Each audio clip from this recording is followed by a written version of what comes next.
नमस्कार, स्वागत है आपका आपके सितारे में और मैं हूं आपके साथ दिव्या तिवारी। अपने पितरों का श्राद्ध करना आवश्यक है और साथ ही आवश्यक है श्राद्ध कर्म से संबंधित शास्त्र वचनों का पालन करना। ऐसे में क्या है श्राद्ध का उचित समय, कैसे करें श्राद्ध के लिए ब्राह्मणों का चयन, ये सभी जानकारियां देंगे आचार्य जी। साथ ही जानेंगे आज का राशिफल। तो देर कैसी, शुरू करते हैं आपके सितारे। क्या आप जानते हैं क्या है श्राद्ध का शास्त्रोक्त समय, कैसे करें ब्राह्मणों का चयन? तो जानिए पंडित वैभवनाथ शर्मा से श्राद्ध कर्म के आवश्यक नियम। आपके सितारे में अब अपनी हर परेशानी का हल प्राप्त कर सकते हैं और अपने सवाल भी पूछ सकते हैं। स्टूडियो में साथ देने के लिए मौजूद हैं विश्वविख्यात ज्योतिषाचार्य और वास्तु शास्त्री पंडित वैभवनाथ शर्मा जी। आचार्य जी, आपका हार्दिक स्वागत है। जी नमस्कार।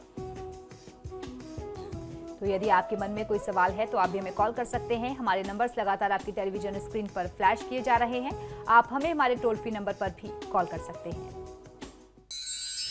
आप हमसे सीधी बात कर सकते हैं। हमारा टोल फ्री नंबर है 18001026-303। आप इस नंबर पर मुफ्त में कॉल करें। इसके अलावा आप हमें हमारे लैंडलाइन नंबर्स 012046463332 और 012046463327 पर भी कॉल करके हमसे सीधी बात कर सकते हैं। तो चलिए कार्यक्रम की शुरुआत करते हैं और सबसे पहले आचार्य जी से जान लेते हैं आज का पंचांग। जी बिल्कुल, आज का पंचांग इस प्रकार है। विक्रम संवत 2071 मास चल रहा है आश्विन और आश्विन मास के कृष्ण पक्ष की आज नवमी तिथि है, बुधवार का दिन है। नक्षत्र है आद्रा, योग है व्यतिपात और करण है तैतिल। और आज जो व्रत पर्व और त्योहार मनाया जा रहा है, सबसे पहली तो चीज ये है कि आज नवमी श्राद्ध है। आज की दिनचर्या में महिलाओं के निमित्त श्राद्ध कर्म किया जाता है, खास तौर पर जिनके बारे में, जिनकी तिथि के बारे में, निर्वाण तिथि के बारे में जानकारी नहीं होती, इसीलिए इस तिथि को मातृ नवमी भी कहते हैं।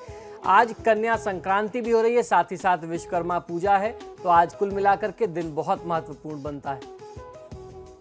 चलिए अब शुरुआत कर लेते हैं, राशिफलों के बारे में बातचीत करेंगे। 12 राशियों का राशिफल जान लेते हैं, जिसमें सबसे पहले बात करेंगे मेष राशि की।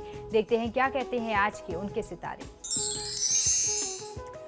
मेष राशि वाले जातक लोगों के लिए आज उन गलतियों से सीख लेना चाहिए जो आपने पहले की थी और आने वाले समय में वह गलतियां न दोहराएं, इस बात का ध्यान रखना चाहिए। ऐसा संकल्प करके आप काम करें तो आपको फायदा मिलेगा। आज के दिन को शुभ बनाने के लिए ओम देवाय नमः मंत्र का 108 बार जाप कर लेना आपके लिए सर्वोत्तम होगा। आज की दिनचर्या में मांसाहार के सेवन से, प्रयोग से आपको दूर रहना चाहिए। चलिए अब देख लेते हैं कैसा रहेगा वृषभ राशि वाले जातकों के लिए उनका आज का दिन। वृषभ राशि वाले जातक लोगों के लिए आज दिन आपके पक्ष में बनता दिखाई देता है। बड़ी सफलता प्राप्त हो सकती है जो आपकी मेहनत का प्रतिफल होगा। आज किसी बात पर आपको काफी क्रोध आ सकता है, अपने क्रोध को नियंत्रित रखना आपके लिए अनिवार्य है। आज के दिन को शुभ बनाने के लिए ओम दुर्वा बिल्व प्रियाय नमः मंत्र का 108 बार जाप कर लेना आपके लिए सर्वोत्तम होगा। मांसाहार और मद्यपान के सेवन से, प्रयोग से आपको बचना चाहिए। अब देख लेते हैं क्या कह रहा है मिथुन राशि वाले जातकों के लिए उनका आज का दिन। मिथुन राशि वाले जातक लोगों के लिए आज अपनी परेशानी का हल जानने के लिए परिवार के बड़े बुजुर्गों का सहयोग और मार्गदर्शन आपको अवश्य लेना चाहिए। उनसे आप सुझाव लेंगे तो निश्चित ही आपको बहुत अच्छा रास्ता मिलेगा। आज के दिन को शुभ बनाने के लिए ओम दांताय नमः मंत्र का 108 बार जाप कर लेना आपके लिए सर्वोत्तम होगा। निवेश के लिहाज से परिस्थितियां आपके पक्ष में नहीं है तो इन्वेस्टमेंट से दूर रहना चाहिए। अब जान लेते हैं कैसा रहेगा कर्क राशि वाले जातकों के लिए उनका आज का राशिफल। कर्क राशि वाले जातक लोगों को आज की दिनचर्या में धन के महत्व को, पैसे के महत्व को समझना चाहिए और फिजूल खर्च करने से बचना चाहिए। जहां आवश्यक हो वहीं खर्च करें तो आपके लिए बेहतर होगा। ओम दक्षाय नमः मंत्र का 108 बार जाप कर लेना आपके लिए सर्वोत्तम हो सकता है। आज का दिन, आज की परिस्थिति आपके लिए यात्रा के लिहाज से बहुत शुभ नहीं है, तो आज की स्थिति में यात्रा करने से आपको बचना चाहिए। चलिए अब देख लेते हैं सिंह राशि वाले अपने दिन को अच्छा व्यतीत करने के लिए आज क्या करें और क्या ना करें। जी, सिंह राशि वाले जातक लोगों के लिए आज की दिनचर्या में आपको उच्चाधिकारी बहुत अच्छा सहयोग दे सकते हैं। धन लाभ होगा और संतान सुख की प्राप्ति हो। संतान से जैसे आप उम्मीद करते थे, संतान आज आपके लिए उतनी ज़्यादा सहायक सिद्ध हो सकती है। और संतान पक्ष से जुड़ा हुआ कोई एक बहुत बड़ा काम जो काफ़ी समय से आपके लिए चिंता का विषय बना था, उस पक्ष से भी आपको आज कुछ शुभ सूचना मिले, ऐसे लक्षण बनते हैं। श्री वाल्मीकि जी द्वारा रचित श्री गणेश जी के स्तवन का पाठ यदि आप करते हैं तो आपको फायदा मिलेगा। संतान पर क्रोध करने से आज बचना चाहिए। अब बारी है कन्या राशि की, देख लेते हैं कन्या राशि वाले आज के दिन को शुभ बनाने के लिए क्या करें और क्या ना करें। कन्या राशि वाले जातक लोगों के लिए आज की दिनचर्या में तनाव बढ़ सकता है और मानसिक कष्ट भी होगा। चोट चपेट एक्सीडेंट इत्यादि का आज डर दिखाई देता है। दाम्पत्य सुख कम रहे ऐसे लक्षण बनते हैं। आज के दिन को शुभ बनाने के लिए श्री दुर्गा सहस्त्रनाम स्तोत्रम का पाठ आपको अवश्य करना चाहिए। घर में धातु का जंग लगा हुआ धारदार सामान ना तो रखें ना तो उसको प्रयोग में लें। अब देख लेते हैं क्या कह रहा है तुला राशि वाले जातकों के लिए उनका आज का राशिफल। तुला राशि वाले जातक लोगों के लिए आपकी दिनचर्या में आज जो है आर्थिक स्थिति आपको मध्यम नजर आ सकती है। आपको अपनी आर्थिक समस्याओं का सामना करना पड़ सकता है। अत्यधिक मेहनत व संघर्ष की स्थिति से आज आपको गुजरना पड़े ऐसे भी लक्षण बनते हैं। आज के दिन को शुभ बनाने के लिए श्री काल भैरवाष्टकम का पाठ करना आपके लिए सर्वोत्तम होगा। मांसाहार का सेवन करने से प्रयोग करने से आपको भी आज दूर रहना चाहिए। चलिए तो अब देख लेते हैं वृश्चिक राशि वाले जातकों की राशि आज क्या कह रही है। वृश्चिक राशि वाले जातक लोगों के लिए आज अपने पार्टनर को समय देना चाहिए, क्योंकि पिछले काफी समय से आपने पार्टनर को समय नहीं दिया है, जिसकी वजह से आप लोगों के बीच में दूरियां बढ़ती दिखाई देती हैं। तो आज कुछ समय उनके साथ अवश्य व्यतीत करना चाहिए। देवी कवच का पाठ करेंगे तो आपको फायदा मिलेगा। काले वस्त्रों के प्रयोग से आज की दिनचर्या में आप भी बचिए। अब जान लेते हैं धनु राशि वाले जातकों की राशि आज क्या कह रही है और आज के दिन को शुभ बनाने के लिए वो क्या करें और क्या ना करें। धनु राशि वाले जातक लोगों के लिए आज आपको समय की कीमत को पहचानना होगा। अपने सामाजिक जीवन को आज आपको बढ़ाने की आवश्यकता है। अपना सामाजिक दायरा आप बढ़ाएं तो आपके लिए अच्छा होगा। आज की दिनचर्या को शुभ बनाने के लिए गणेश चतुर्थी का पाठ कर लेना आपके लिए सर्वोत्तम हो सकता है। किसी भी प्रकार से अपने आत्मविश्वास में कमी मत होने दीजिए। अब देख लेते हैं मकर राशि वालों की राशि आज क्या कह रही है और कैसी है उनके सितारों की चाल। मकर राशि वाले जातक लोगों के लिए आज की दिनचर्या में आपको संभल करके आगे बढ़ना चाहिए, वरना आज आपको बहुत बड़ा धोखा मिल सकता है। लेकिन आज आपको ध्यान ये रखना है कि आज की दिनचर्या में धन को ज्यादा से ज्यादा बचा करके रखने की आवश्यकता है। पैसों की सेविंग करते हुए आज के दिन को बिताइए तो आपको फायदा मिलेगा। श्री दशरथ कृत शनि स्तोत्र का पाठ करते हैं तो आपके पक्ष में दिन जाएगा। किसी की निंदा करने से आज आपको बचना चाहिए। जान लेते हैं अब कुंभ राशि वालों का आज का दिन कैसा रहने वाला है। कुंभ राशि वाले जातक लोगों के लिए आज की दिनचर्या में आप कोई ट्रिप प्लान कर सकते हैं, जिसमें आप अपने मित्रों या परिवार वालों को साथ ले जा सकते हैं। ऐसी स्थिति बनती है। एक अच्छा मनोरंजन के लिए, पर्यटन के लिहाज से आज दिन अच्छा बीत सकता है। श्री वाल्मीकि जी द्वारा रचित श्री गणेश जी के स्तवन का पाठ यदि आप करेंगे तो आपको फायदा ज्यादा मिल सकता है। किसी भी वाद विवाद में, लड़ाई झगड़े में पड़ने से बचना चाहिए आज। और अब बारी है आखिरी राशि की। जान लेते हैं मीन राशि वाले जातक आज के दिन को शुभ बनाने के लिए क्या करें और क्या ना करें। मीन राशि वाले जातक लोगों के लिए आज लोगों की तरफ आपका ध्यान आकर्षित हो सकता है। भाई या पड़ोसी से वाद विवाद भी संभावित दिखाई देता है। संतान के दायित्व की पूर्ति आज आप बहुत अच्छे से कर सकते हैं। यात्रा देशाटन की स्थिति सुखद व लाभप्रद रहने वाली है। आज के दिन को शुभ बनाने के लिए श्री चंडी कवच का पाठ आपको अवश्य कर लेना चाहिए। भाई बंधु के साथ वाद विवाद न करें तो ज्यादा बेहतर है। एक कॉलर ऋषिकेश से जुड़ गई हैं, शेफाली जुड़ गई हैं। शेफाली अपना सवाल पूछिए।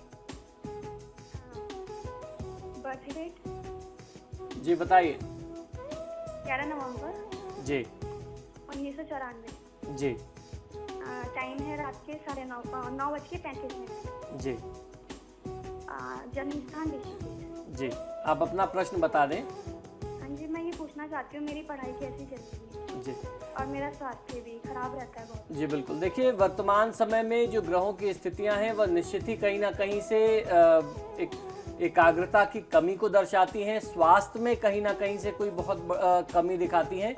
तो ऐसे में आपको करना ये चाहिए कि आप हनुमान जी की पूजा आराधना करें। राहु के दोषों में आपको बहुत अच्छा लाभ मिल सकता है। आपको अपनी नियमित दिनचर्या में हनुमान चालीसा का पाठ जरूर करना चाहिए और एक विद्यार्थी होने के नाते कम से कम 12 बार ओम गंगणपतये नमः का जाप किसी भी विद्यार्थी को करना चाहिए। तो वो भी आप करें तो आपको फायदा जरूर मिलेगा। एक कॉलर अब नरेश जुड़ गए हैं हमारे साथ। नरेश, कहाँ से आप बोल रहे हैं और फिर अपना सवाल पूछिए। मैं उत्तराखंड काशीपुर से बोल रहा हूँ। जी बताएं, अपना जन्म विवरण दीजिए। 30/12/83। जी गुरुजी ये पता करना था कि मैं अपना काम कब तक शुरू कर सकता हूँ थोड़ा, और ये आर्थिक स्थिति कब तक सही होगी। जी बिल्कुल, आप अपना जन्म समय और स्थान भी बता दें। 30/12/1983। जी, समय और काशीपुर। स्थान बताइए। सुबह 8 बजे काशीपुर। जी, देखिए आपकी जन्म पत्रिका के अनुसार ये जो समय है ये अपना काम शुरू करने के लिए अच्छा समय है, और मैं ये समझता हूँ कि इस समय में थोड़ी सी विघ्न बाधाएं जरूर आएंगी। बुध जो है वह व्यापार और उद्यम का स्वामी है, स्वास्थ्य और धन के साथ साथ। तो ऐसी स्थिति में जब बुध आपकी कुंडली में कर्म भाव के स्वामी हो, यानी दशम भाव और 7वें स्थान के स्वामी हो, जिसे व्यापार का भी स्थान कहते हैं, तो व्यापारिक दृष्टिकोण से ये परिस्थितियां अच्छी बनती हैं। लेकिन वहीं अंतर्दशा केतु की आ जाने से किसी न किसी प्रकार का विघ्न आता है। तो केतु के निमित्त यदि आप उपाय कर लेते हैं और बुध को थोड़ा सा बलि बनाने का प्रयास करते हैं, उसके शुभत्व में वृद्धि करते हैं, भगवान गणेश की पूजा आराधना करते हैं, तो निश्चित ही आप अपना व्यापार आरंभ कर सकते हैं। तो संभव हो जाए तो केतु के वैदिक मंत्रों का जाप करा करके आप अपने काम में ध्यान लगाइए। निश्चित ही परिस्थितियां ऐसी बनेंगी कि स्वतः ही आपका व्यापार शुरू हो जाएगा। अब एक कॉलर भीलवाड़ा से जुड़ गए हैं, आशीष जुड़ गए हैं। आशीष, अपना जन्म विवरण दीजिए, फिर सवाल पूछिए। मेरा 19 अगस्त। जी बताइए। 19 अगस्त 1995 और बड़ी सादड़ी। जी सर मेरे आगे का सर क्या नौकरी लगने की आशंका एक नहीं है। जी बिल्कुल, देखिए वर्तमान समय में राहु की महादशा में मंगल की अंतर्दशा चल रही है। ये जो समय है नौकरी के लिहाज से बहुत अच्छा तो नहीं है, लेकिन फिर भी प्रयास करना चाहिए। राहु की दशा में अमूमन ऐसा देखा गया है कि नौकरी मिल जाती है और संतोषजनक मिल जाती है। बहुत सारे लोगों को कष्ट तो ज़रूर होता है, दिनचर्या बहुत टफ होती है, लेकिन आप प्रयास ज़रूर करिए, इस समय में आपको लाभ मिलेगा। आपको करना ये चाहिए कि ओम रांग राहवे नमः इस मंत्र का 108 बार नियमित जाप करते रहिए, नौकरी प्रयास करते रहिए, जल्दी ही आपको फायदा मिलेगा। एक कॉलर अब कोटा से जुड़ गई हैं, अनीता मिश्रा जुड़ गई हैं। अनीता, अपना सवाल पूछिए। हाँ, हमारा एक बेटा है जी 22 साल का, उनकी शादी नहीं हो रही। जी बिल्कुल, जन्म विवरण बता दीजिए। उसके 1993। जी, दिन और तारीख और महीना भी बताना होता है। 14 नवंबर जी 1993। जी, समय और स्थान उसके- बताएं।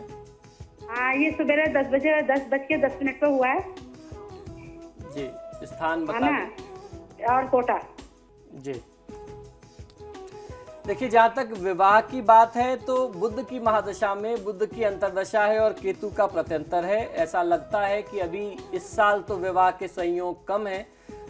दिसंबर से शुरू होता है इनके लिए विवाह का एक अच्छा समय शुरू होता है, जो अगले साल 2015 तक चलेगा।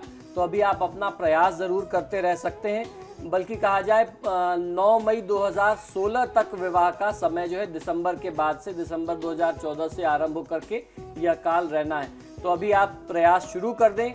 भगवान गणेश की पूजा आराधना आप स्वयं भी करें और बच्चे को भी बोलें कि भगवान गणेश की पूजा आराधना करें, परिस्थितियां ठीक हो जाएंगी। विवाह की जो बात नहीं बन पा रही है वो बन जाएगी। अभी कॉलर नैनीताल से जुड़ गए हैं, मुकुल जुड़ गए हैं। मुकुल, अपना सवाल पूछिए। जी सर जी, मेरा ऐसा है कि मेरा गृहस्थ जीवन जो है मतलब काफी परेशानियों से बीत रहा है। जी, जन्म विवरण बता दीजिए अपना। ये जन्म विवरण मेरा 24/11/1974। जी, समय और स्थान बताएं। ये मेरा रहने का स्थान जी कालाडोंगी, जिला नैनीताल। जी, समय बताइए। समय जी 9:30 बजे रात के। मुकुल जी, सबसे पहली बात तो ये कि कभी भी जब अगर दाम्पत्य जीवन के बारे में बात करते हैं तो एक पक्ष से कोई भी निर्णय नहीं दिया जा सकता, लेकिन आपकी जन्म पत्रिका के अनुसार ये जो समय है ये शनि की महादशा का समय चल रहा है। क्षमा करें, चंद्रमा की महादशा में राहु का समय चल रहा है और सप्तम भाव के स्वामी जो हैं वह शनिदेव हैं। सप्तमेश अष्टमेश होकर के अष्टम भाव में बैठे हुए हैं, तो निश्चित ही कष्टकारी समय रहेगा। और चंद्रमा की जो स्थिति है, चंद्रमा और राहु की जो स्थिति है, निश्चित ही कहीं ना कहीं आपसी तालमेल को में कमी को दिखाती है। और केतु जो है वह सूर्य और बुध के साथ बैठ करके पितृदोष बना रहा है। तो कई सारे ऐसे योग हैं जो सिर्फ आपकी कुंडली से बताए जा सकते हैं कि जिनका आपको निदान कर लेना चाहिए, जिससे आपको अपने दाम्पत्य जीवन में सुख की अनुभूति होने लगेगी। तो सबसे पहले तो आपको पितृदोषों का निदान करना चाहिए। उसके बाद चंद्रमा, राहु और शनि के वैदिक मंत्रों का जाप करें, शांति करा लें, बहुत अच्छा फायदा मिल जाएगा। और फिलहाल यहाँ रुकेंगे एक छोटे से ब्रेक के लिए। ब्रेक के उस पर जानेंगे आचार्य जी से आज का महाउपाय।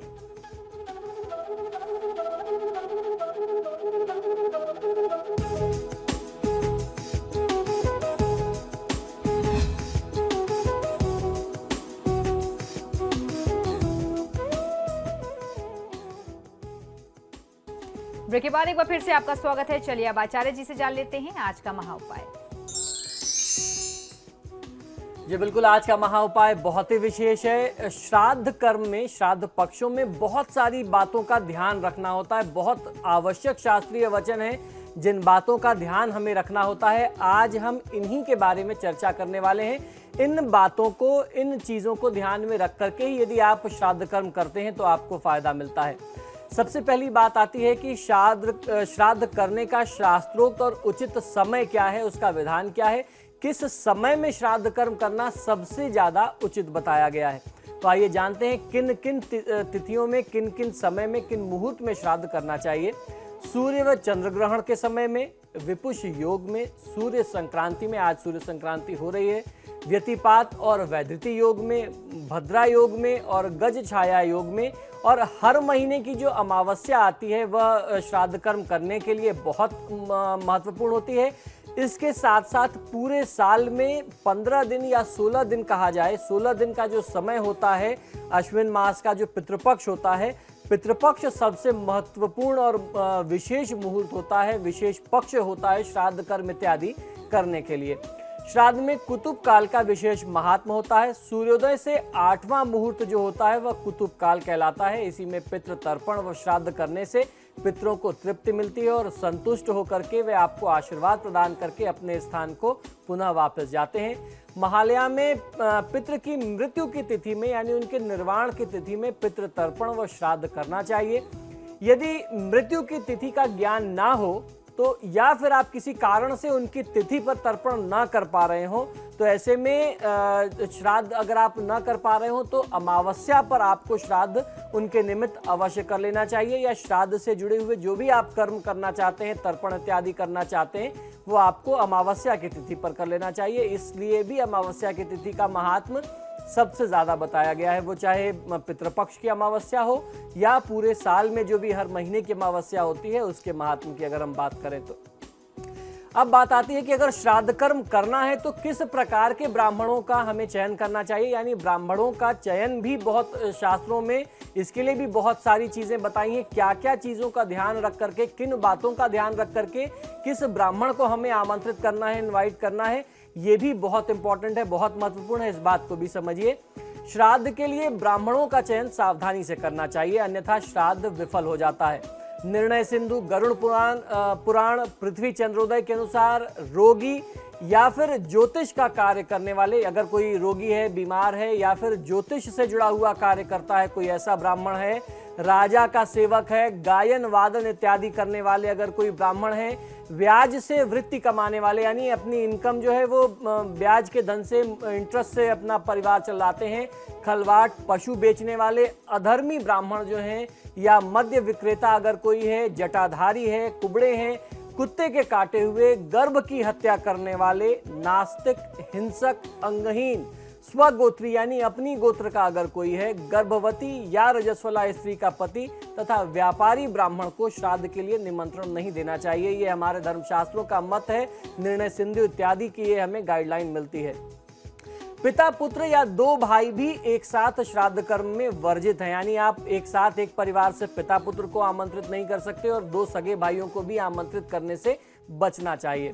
विद्यार्थी वेदार्थ ज्ञाता, यानी विद्यार्थी अगर हो, कोई बटुक हो, विद्या अध्ययन करने वाला हो, गुरुकुल का हो, वेदों का ज्ञाता हो, ब्रह्मचारी हो, जीविका से हीन हो, आपको मालूम है कि ये ब्राह्मण है, निष्ठावान है, धर्म कर्म करता है, पूजा पाठ करता है, इसके मन में कोई कपट नहीं है, लालच नहीं है, लेकिन आय का साधन नहीं है, भगवान के आश्रित है, ऐसे ब्राह्मण को आमंत्रित करना चाहिए। योगी हो, पुत्रवान हो, सत्यवादी हो, ज्ञाननिष्ठ हो, माता पिता का भक्त ब्राह्मण तथा अपना भांजा, अपना दामाद, अपना दौहित्र श्राद्ध कर्म हेतु निमंत्रण के योग्य होते हैं। परंतु तीर्थ में यदि आप जाकर के श्राद्ध करते हैं तो ब्राह्मणों की परीक्षा कभी भी नहीं करनी चाहिए। यानी जो भी आपको मैंने उसमें एक जो भी हमारे धर्मशास्त्रों ने मत दिया है, अगर आप तीर्थ में जाकर के करते हैं तो उनसे ये बातें जाननी नहीं चाहिए, इनसे पूछना नहीं चाहिए कि क्या आपकी स्त्री जो है कहीं वो गर्भवती तो नहीं है, आपका कोई अंगहीन तो नहीं है। इस तरीके की बातें उनसे तीर्थ में जाकर के पूछ करके निर्णय नहीं करना चाहिए, उनकी परीक्षा नहीं करनी चाहिए।